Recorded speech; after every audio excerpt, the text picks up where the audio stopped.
Урматтуу Белек турак жайынын келечектеги жашоочулары, сиздерге сонун жаңылык, буйруса үйүңүздөр бүтүү алдында турат.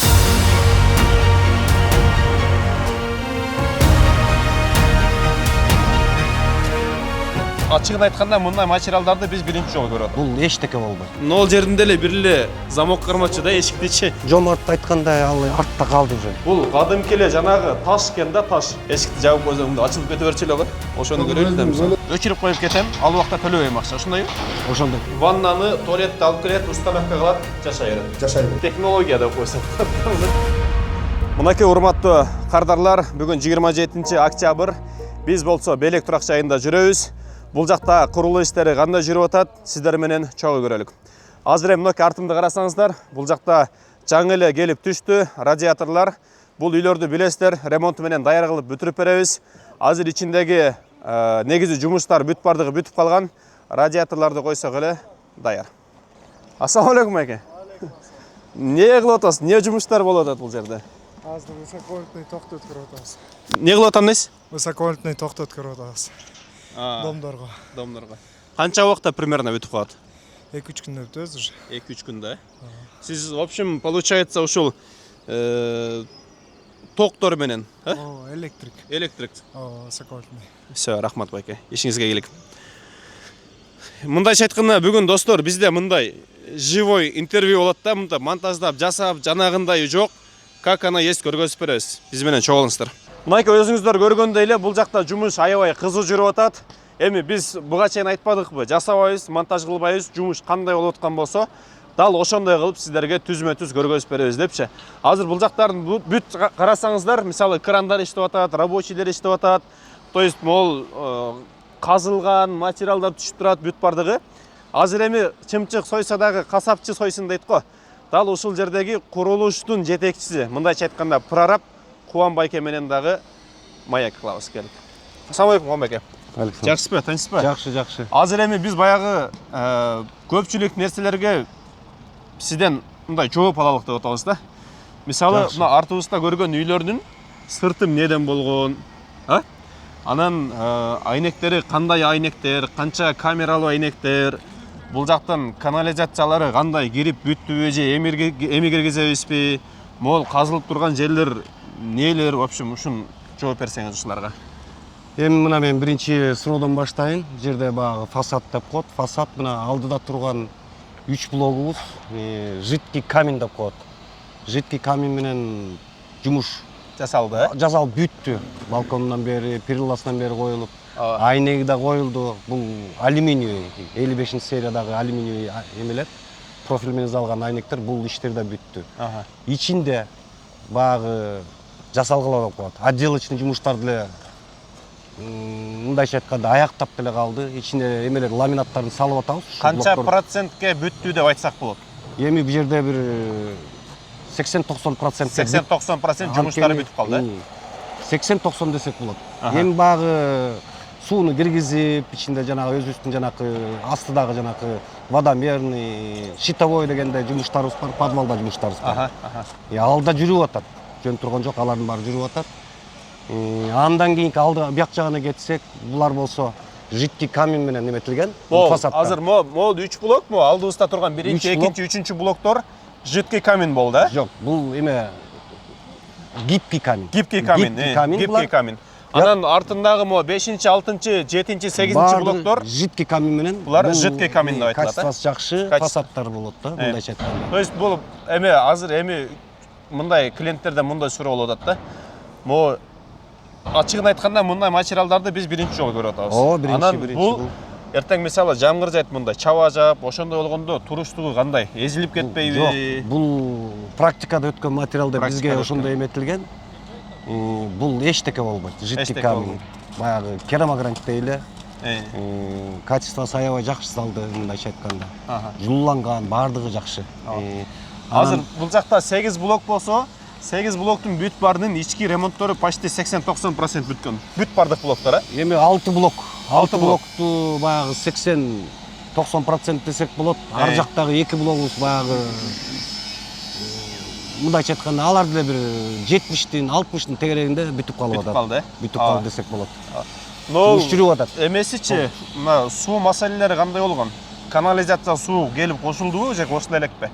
Эми суу маселесинен баштайлы. Суу маселе Акынбаевдан тартып келип, точка подключения ПНС деп коебуз.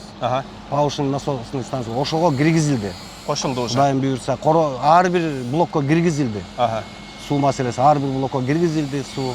Пожарныйбыз дагы, багы питьевойбуз да баардыгы киргизилди. Бүт баардыгы. Андан тышкары канализациябыз полный ушу 8 блокко тең киргизилип, керек болсо точка подключениясына да кошулду. Канализация иштейт уже. Керек болсо иштейт. Мындайча айтканда иштейт. Эми бул жерде биринчи очередь баягы суу канализация деп атабыз. Анын баары да мына бүтүп калды. Азыр ПНС'дин ичинде кичине жумушубуздар бар.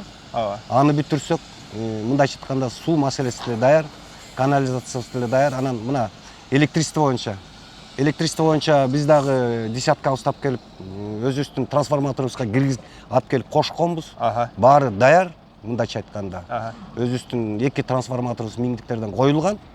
То есть ушул комплекстин өзүнүн 2 трансформатору болот. 2 трансформатор жетиктүү болуп жана запасы менен коюлду.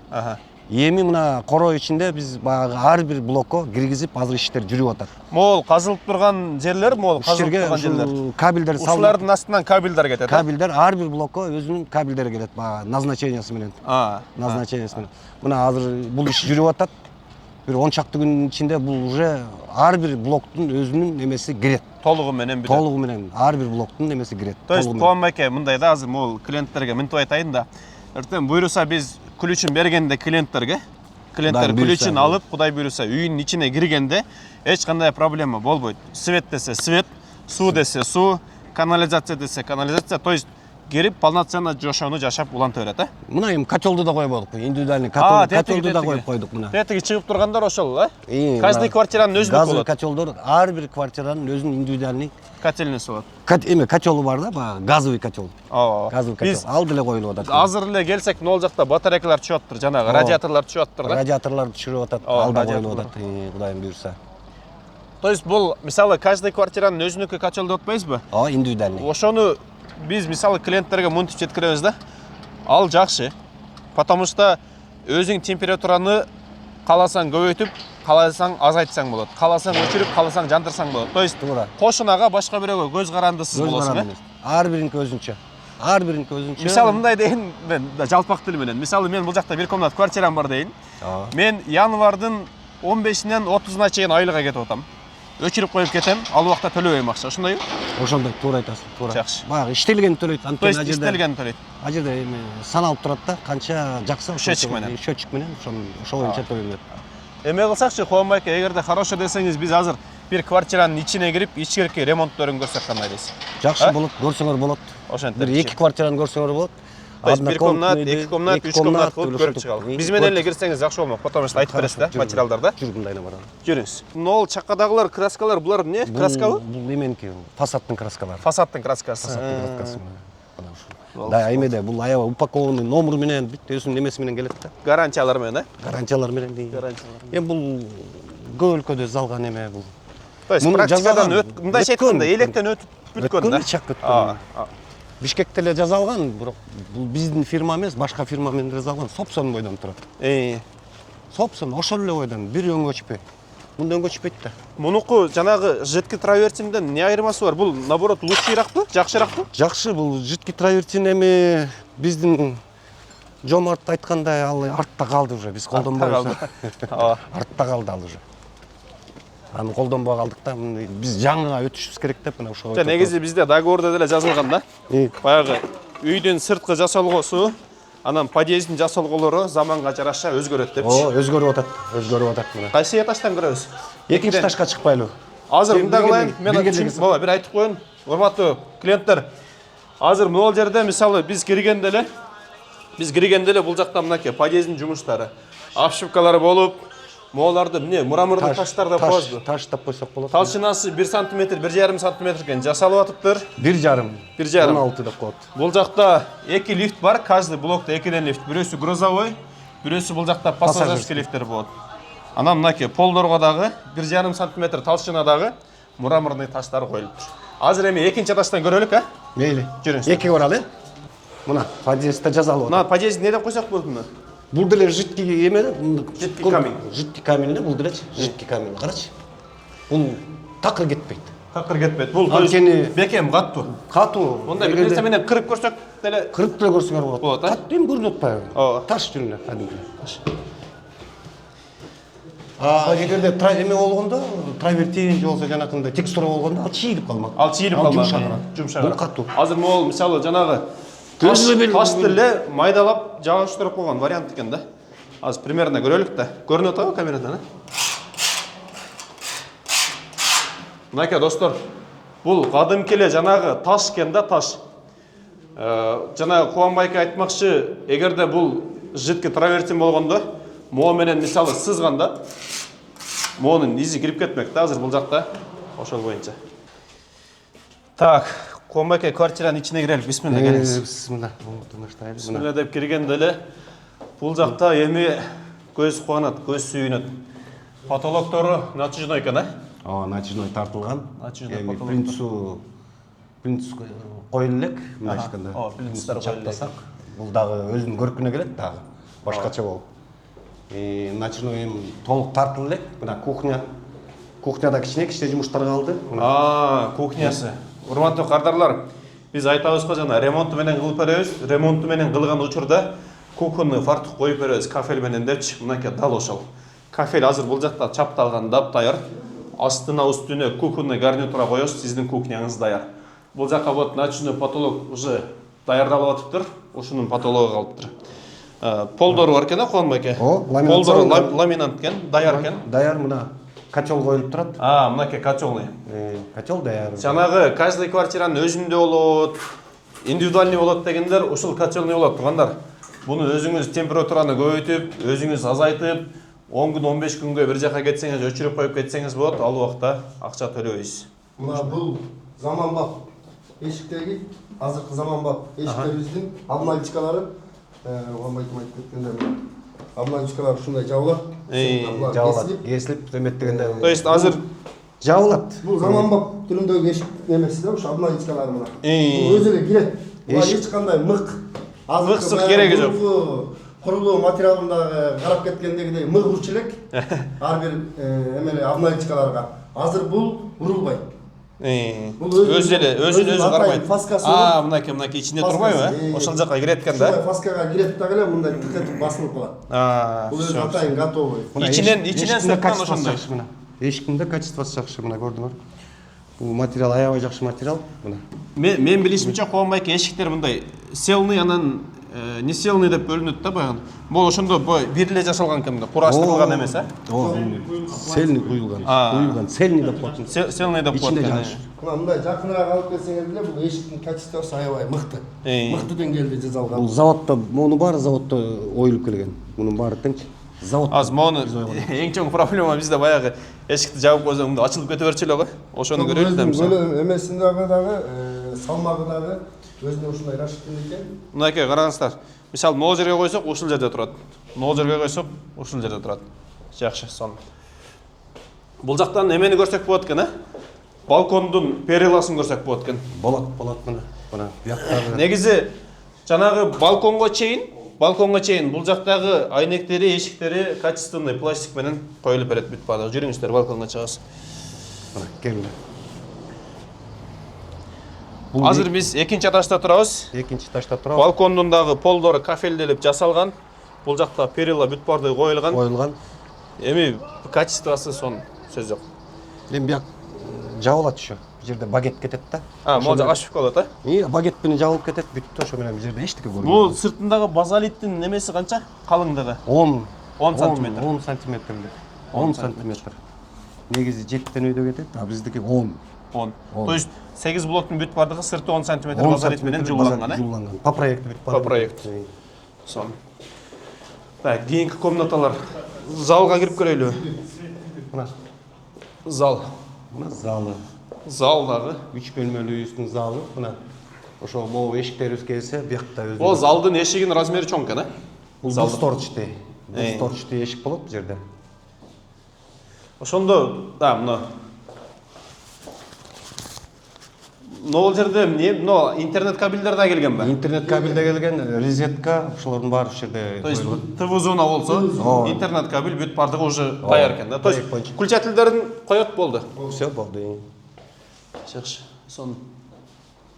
Азыр биз 3 комнаталы квартиранын залында турабыз. Могу биз турган зал общий 24,5 квадрат. 24,5 квадрат. Жанагы биз сырттан батарейкаларды көрбөдүкпү, батарейкалар? Биметаллический. Ошолор могул жакка установка болот. Мына эки жерде расчет менен ушу эки Бул жерде. жакта эки жерге, то есть бир квартирада, бир комнатада эки батарейка болот. Мындан сырткары каждый комнатанын өзүндө дагы батарейкалар установка болот, радиаторлор. Расчет кандай чыкса, ошого жараша батарейкалар коюлуп атат. Ооба. Азыр мисалы сыртта түшкөн батарейкалар бүт барына жетерлик, э? Жетерлик, молко. Бардыгына келет, заказ берилген.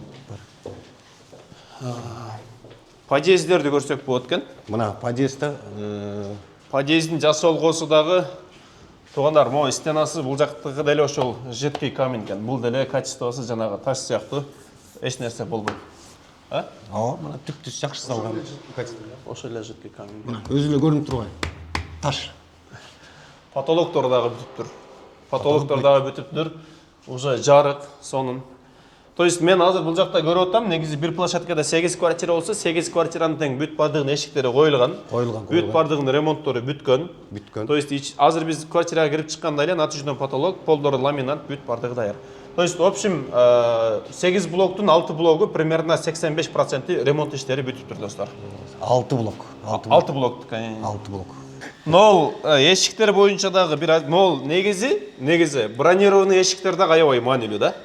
Бронь эшиктер дегенде бул главный кирип атканда коюлган эшиктер, мунун сапаты негизинен жакшы болуш керек. Ушул жөнүндө дагы байке бир эки ооз айтып кетсеңиз. Бул качествосы кандай, шумду кандай кармап берет, ошол жөнүндө айтып берсеңиз. Бул эми эшик боюнча айта келсек, азыркы заманбап эмерегинде жасалып аткан бул эшиктер ички шумду да жакшы кармап берет. Анан эң башкысы азыр бул эшиктердин эмнесине баа берип калышкан? Эң биринчиден жабылуусун. Анан сырттагы шумду ичке узбоосу. Андыктан эле бекитүүчү шишелери, болттору, мындайча айта келгенде, бир эшикте үстүндө 2 капталында 4-6дан. Мына алдында да бар, 8 үстүндө да бар мына. замок чогулат биякта. Мына.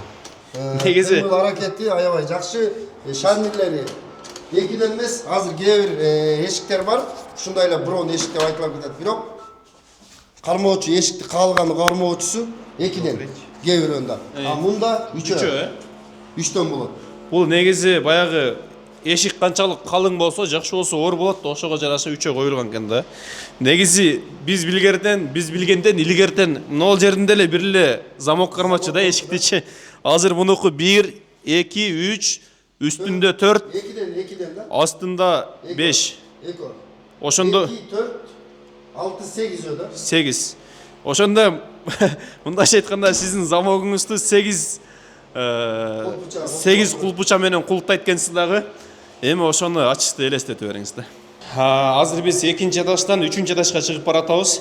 Бай 2-нчи этажды жашап эле 2-нчи этажды көргөзө бербесин деп, мындай как доказательство сыяктуу азыр 3-нчи этажда көргөзүп кетебиз. Негизи мынакей 3-нчи этаждын деле стеналары бүт бардыгы жидкий камень менен сонун болгон.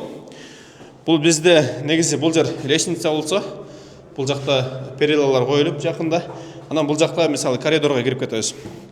Бул жакта дагы мынакей эшиктер бүт бардыгы коюлган, качествосы жакшы.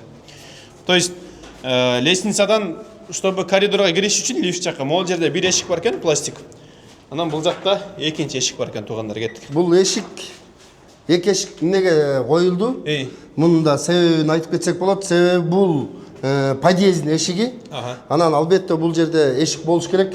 Себеп азыркы заманбап жашоодо ушундай болуп атат. Бул подъездин шуму жеке жашоочуларга угулбаш керек. Бул дагы баягы мындайча айта келгенде жеке тургундардын өзүнүн коопсуздугуна дагы байланыштуу деп кетсек жаңылышпайбыз да. Анткени 2 эшик ушундай коюлду. Бияктын шуму бул жерге угулбаш керек. И биякта да ошондой эле эшик бар. Бул атайын терезе коюлгандыгы, мындай терезе коюлгандыгы себеби Булар темирден бе? бул дагы темирден ушу атайын. Жалюз болуп кетет, анткени бул жерден аба кирип туруш керек да. Аба келип туруш Бул керек. проект боюнча ошондой. Циркуляция болот экен да мында? Эми баягы бул жерде пожар болуп кетсе, бул эшикти ачканда бул үйлөп бияка воздух бериш үчүн ошондой расчет менен чыккан эме да. Бул эми многоэтажкада бүт жерде бар, элдер деле билет болуш керек булчу. Мол айрыкча мол эки эшик башкача экен. Негизи биз Жакшы экенби? биз көрүп жүргөндө бир эле эшик болот да. Мисалы лестницадан, коридорго лифт жакка кире атканда бир эле эшик болчу эле да. Азыр уже экиден эшик. Жылуу болуш үчүн анан бул жерде баягы вдруг жанакындай эме болуп калса, ушуну ачканда тиги жерден воздух кирип, жерде түтүндү кубалаш үчүн ошол үчүн бул жалюз коюлат да.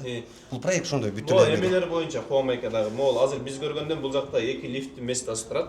Ооба. Каркастары бар экен, бирок лифттер качан установка болуп баштайт? Лифт келатат. Заказ берилген, мындайча айтканда жолду десек болот. Бир 15 күн ичинде биздин проект боюнча кандай заказ берген, уже келатат. Кудайым буйрса. Ал бизге информация берди, уже эки лифт, бул 15 этаж болгондон кийин эки лифт коюлат. Бирөө грузовой, бирөө пассажирский. Аны билесиңер эми. Дагы бул жактан нелерди көрсөк болот? Мисалы бул жактан суунун чечиктерин көрсөк болот экен. Вентиляция дейт. Бул жакта мынакей вентиляция бул жакта каралган экен. Мо вентиляция. Дымоудалениясы деп коет. Бул жерде түтөп калса ошо сорып кетет да автоматически иштеп. Бул да эме менен Проект боюнча. Бул жакта суунун чечиктери бүт бардыгы даяр экен, бүтүптүр бул жакта дагы.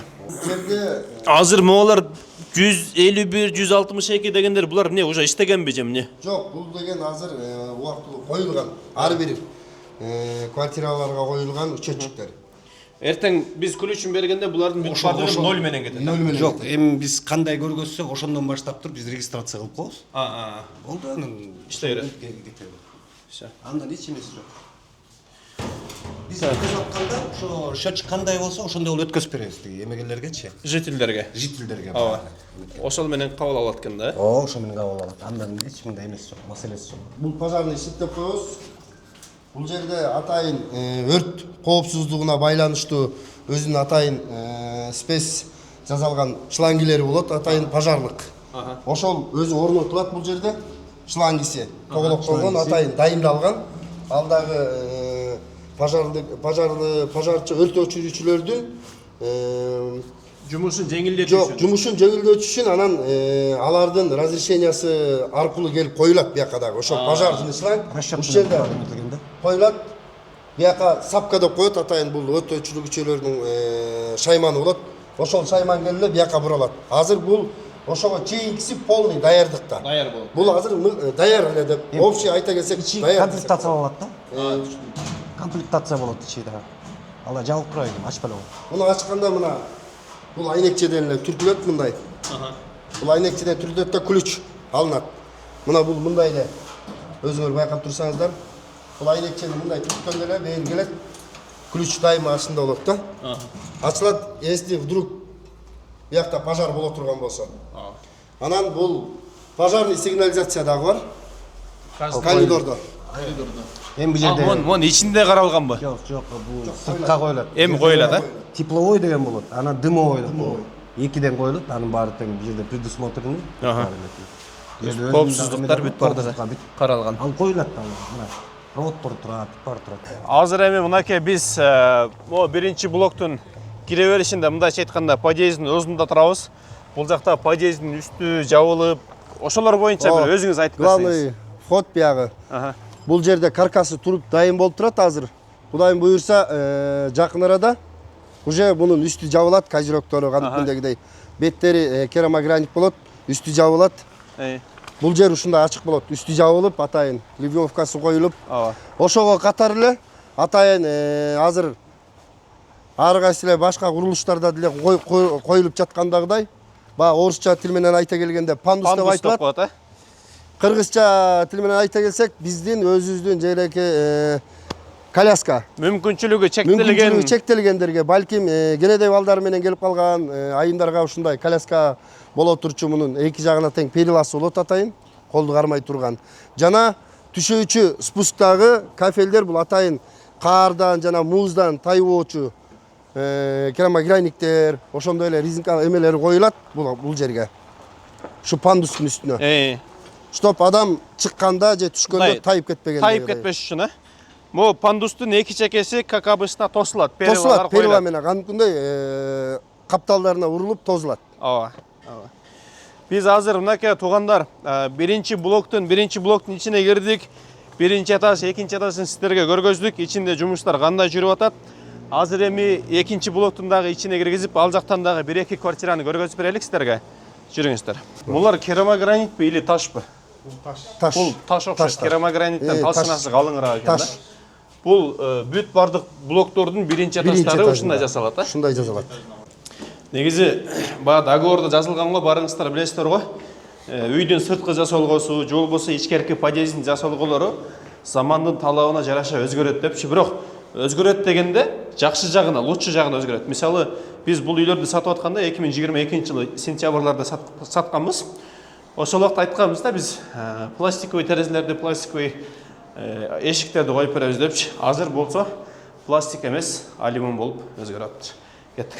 Азыр биз болсо 2 комнаталы студия 55 метр квадраттын ичинде турабыз да. Бул жакта могу биз турган зона, бул жагы кухня. Кухнясы менен залы экөө чогуу негизи бул жакта.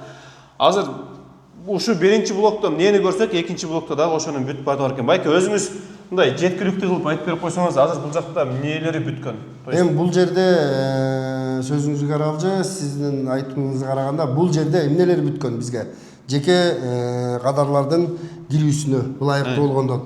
Эң биринчиден бул жеке кухняга кире келсек, биринчиден мына азыр айымдар көбүнчө колдонуп турган өзүлөрүнүн эмеректери болот бул жерде. Рабочий зона. Рабочий зона. Ошол эле рабочий зонага атайын ушундай фартуктарды, кафель коюп беребиз. И буга эле соответственно вытяжканын подрезеттиктери ар кандай тамак жасаганда бууларды соргола турганга вытяжка коюлат. Ошого подрезет сразу электричествосын коюп кетти. И бул тешиктерге сразу вытяжкалары коюлат. Ошого эле байланыштуу бул жерде труба, бул газ түтүкчөлөрү атайын үйдө каждый квартирага, каждый эмелерге, кухняларга тартылып берилген. Бул центральный стояк. Газовый стояктыкы. И бул ички түтүкчөлөр. Бул түтүкчөлөр бул жана эле айтып кеткендегидей биринчи блоктогудай газовый котелдон чыга турчу. Мына газовый котел дагы орнотулган бул жерде. Bundan biyaka koşulup gaz gelip bul уже tarkatıp beret.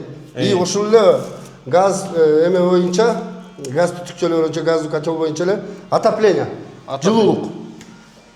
Бул жерлерге жана сыртта көрсөтүп өткөндөгүдөй эле биметаллический батареялар коюлат атайын. Өзүңүздөр жана күбө болуп кеттиңиздер. Сыртта ошолор коюлат мына. Кай жерде ушундай батареялардын түтүкчөлөрү боло турган болсо, ошол жерлерге коюлат.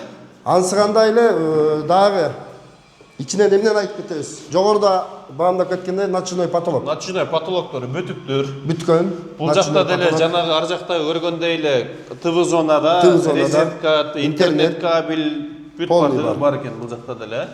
Могу эмени көрбөйлүкпү байке? Могул жакта азыр санузел. Санузел менен ваннанын ичин көрбөйлүкпү? Так, санузел менен ваннанын ичи. Бул жакта свет жок экен, бирок ошого байланыштуу монда көргөзүп берелик. Полдары кафель. Полдары кафель болгон экен. Стенасы дагы мынакей.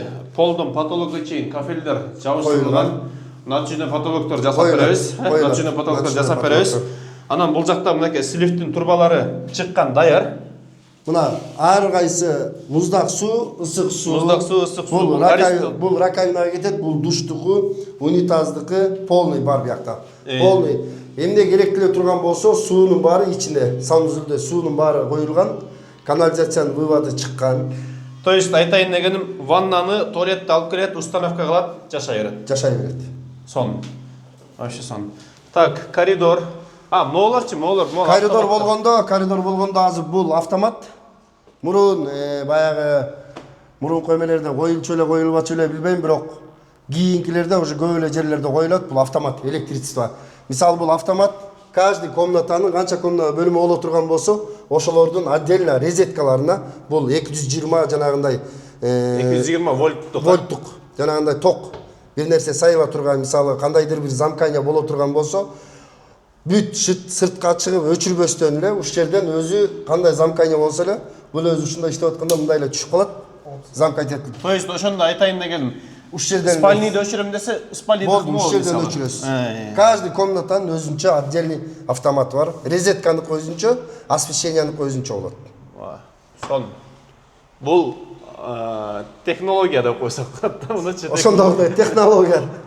Жана биринчи блокто көрсөтүп кеткендегидей эле. Бул жерде сливной трубалар да бар да. Мисалы үчүн газовый котелдо бир нерсе авария болсо, бул жерден өчүрүп сууну агызып салат. Агызып салат. Ливневкасы атайын. Үйдү каптап. Түшүндүм. Ошол жерден агызып салат. Сливать этип. То есть мурункудай заток болуп, 3-нчы этажда мисалы суу заток болсо, 2-нчы этажда 1-нчи этажга түшпөйт, ушул жактан эле агызып салса болот. Чуркап жүрбөйт. Водоканалдан ким бар эле, домкомду чакыр, Андай жок. домкомду издеп кел. Азыр негизи буга чейинки ошондой кыйналчылыктарда, ошондой жагдайларга Проблемалар болгон. дусар болгонбуз. Бир адамды табыш үчүн 5-6 адамды издеш керек болуп калган. Бирок ошондой ситуациялардын баарын эске алып, ушундай адамга, кардарларга жөнөкөйлүк жана жеңил жактарын аракеттөнүүбүздөн. Сон. Так, бул жакта электрошиттер экен, электрошиттер. Бул жакта дагы Интернеттин кабелдери. интернеттин кабели. Таралган биягы өзүнчө люкта.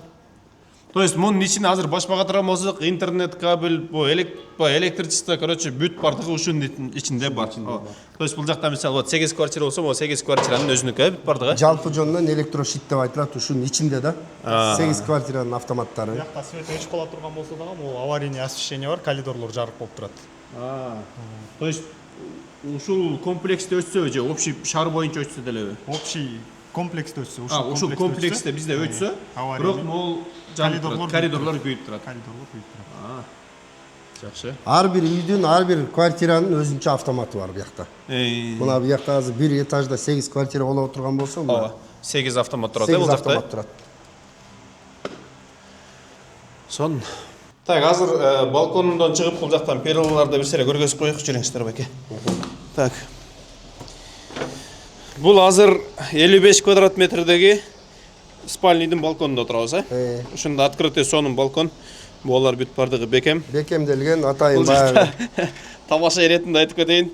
Могул жактан, короче, эки чекесине чаккан стульчиктерди коесуздар, ортосуна столду коюп туруп, жеңем менен ак халатты кийип алып, нерде кофе ичип, биякты карапчы, дворду карапчы. Обзорду карап отуруп. Обзорду карап. Азыр экинчи этажда бул негизи баягы жогорураак этаждан сонун вид болчудай. Тетигинде болот экен да, бардыр. Могу азыркы маңдайыңарда көрсөтүлүп өткөндөгүдөй мына балкондордун перилалары, балкондорго келсек, маңдайларында балкон перила бар, анын астында эле отлив, чтоб жаан чачын болгондо балкондун астыңкы бөлүгүн булгобоо, кар жаан чачындарда. Ошондогудай эле ичинде соответственно эгер жанагы өрт өчүрүүчү өрт жагдайларына дагы атайын коюлган люк бар. Люктар бар. Люк дагы бар, ошого эле лестницаларыбыз мына. Жакыныраак алыстан жакшы көрүнбөй атат окшойт, же балким көрүнүп атабы? Мына атайын өрт чыгып кете турган болсо дагы мен байкашымча 5-нчи этаждан жогору экен, 5-нчи этаждан жогору ошондой лестницалар бар экен. Лестница атайын коюлган. Ооба. Бул жеке адамдын коопсуздугу үчүн. Ооба, жакшы.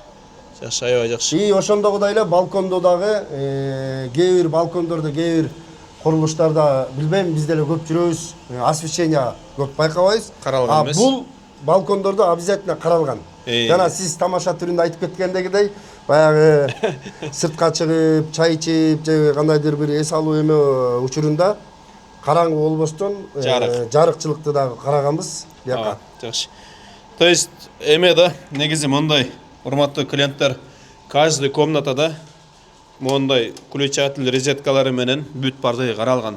Мисалы мынакей бул жакта дагы ТВ зонанын мондай 2 точкасы бар экен, мисалычы телевизорго дагы башка бир эмелерге. Плюс бул жакта интернет кабелдер бүт барды установка болгон, бүт барды каралган. Бул мисалы ремонту менен бүтө турган үйүңөр кандай бүтөт дегендерге бул мындайча айтканда живой обзор да. Потолоктор натыйжаны потолок болот, стенасы шпаклевка сыртынан краскасы кетет, полдор болсо мондай ламинат болот. эшиктери коюлат, туалет ванналардын ичи бүт бардыгы кафелдер болот. Эшиктен киргенде эле сол жакта либо оң жакта өзүнүн автомат щит болот. Ал жактан каждый точканыкы, каждый квартираныкы ошол жактан, то есть өзүнчө автоматтар болот. Өзүнчө келет. То есть мындайча айтканда келип мындай толук кандуу жашап калыш үчүн мебель техника керек экен да. Калганы бүт бардыгы бар. Калганы бүт. Бардыгы камтылган ичине. Сиз айтып кеткендегидей, келе турган кардар эмне кылыш керек? Үйүнөн чамадандарын, оокаттарын чогултуш керек, эмеректерин өзлөрүнүн вкусуна карата тандаш керек да, келиш керек, болду, жашаш керек. Үйдү алып ремонт кылат элем, ламинат басат элем, же санузулга кафель басат элем деген дагы. Ойдон сырткары болгону өзүнө керектүү эмеректерди кийимгече келди, сиз айтып кеткендегидей, телевизор арперкилерин алып эле жашай берсе болот. Бардыгы да каралган. Мынакей урматтуу мекендештер, өзүңүздөр көп болгондой эле Белек турак жайына келип, кандай жумуштар болуп атат, кандай материалдар менен салынып жасалып атат, бүт бардыгын ушул жактагы курулуштун жетекчилери менен кошо көргөзүп бердик, тааныштырып бердик. Биз ойлойбуз, ушта сиздерге жеткиликтүү болду жана түшүнүктүү болду депчи. Буйруса бул үйлөрдү ремонт менен даяр кылып, клиенттерге күлүштөрүн тапшырабыз. Кошумча суроолор болгон болсо, түшүнбөгөн жерлер болсо, же болбосо кийинки видеолорду кайсыл объекттерди тартып чыгарып берелик. Комментарийга жазыңыздар, биз менен чогуу болуңуздар. Биз кийинки видеолордон көрүшкөнчө жакшы турыңуздар.